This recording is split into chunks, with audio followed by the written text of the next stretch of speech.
ఫ్రిడ్జ్‌లు చాలా ప్రమాదకరంగా పేలుతున్నాయి.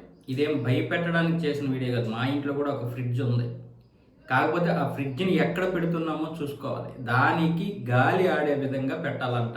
పైగా షార్ట్ సర్క్యూట్ కాకుండా చూసుకోవాలి. మన పిల్లలేంటంటే మాట మాటకి ఫ్రిడ్జ్ దగ్గరికి వెళ్ళిపోతా ఉంటారు. ఇప్పుడు నిర్మల్ జిల్లా కేంద్రంలో జరిగిన అగ్ని ప్రమాదంలో ఇద్దరు చనిపోయారంట. బంగల్పేట వద్ద మహాలక్ష్మి వార్డులోని సి బ్లాక్ డబుల్ బెడ్రూమ్ ఇంట్లో ఈ ప్రమాదం జరిగింది.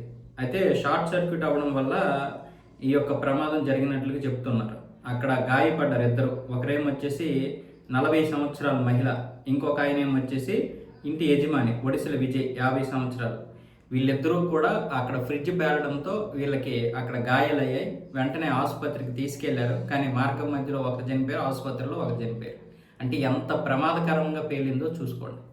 గ్యాసు, ఫ్రిడ్జు, ఎందుకంటే ఇందులో గ్యాస్ ఉంటుంది, అలాగే ఏసీ, అందులో గ్యాస్ ఉంటుంది. ఇవన్నీ మన ఇంట్లో ఉంటాయి. ఇప్పుడు అవి నిత్య అవసరాలు అయిపోయాయి. కానీ ఎప్పుడు ఏం జరుగుతుందో అర్థం కాని పరిస్థితి. మన వాళ్ళు మనమేమో పెద్దగా పట్టించుకోము. కానీ ఇలా ప్రాణాలు పోతుంటే మనం ఖచ్చితంగా జాగ్రత్త పాటించాలి. దానికి సంబంధించి ఏవేవి ఎలా ఉంచుకోవాలో లేదా ఏదైనా మరమ్మతులు చేసుకోవాలేమో మనమే అడిగి తెలుసుకోవాలి. కాకపోతే మనకు ఉన్నటువంటి బిజీ లైఫ్లో ఇప్పుడు దీని గురించి ఫోన్ చేసి ఎవరిని ఏం అడుగుతాం, ఏం చేస్తాం అనుకుంటాం. కనీసం ఫ్రిడ్జ్కి గాలి తగిలే విధంగా వెనక భాగం ఏదైతే ఉంటుందో అది గాలి తగలకుండా మనం పెట్టేస్తూ ఉంటాం కదా, అలా కాకుండా కొంచెం గాలి తగిలే విధంగా పెట్టమంటున్నారు.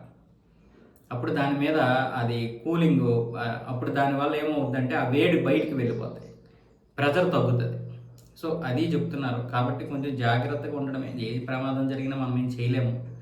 ముందు కొంచెం జాగ్రత్తగా ఉంటే తప్పేం లేదు కదా. పైగా పిల్లలు ఉంటారు ఎక్కువగా మన ఇంట్లో. వాళ్ళు ఏం చేస్తారో అర్థం కాదు.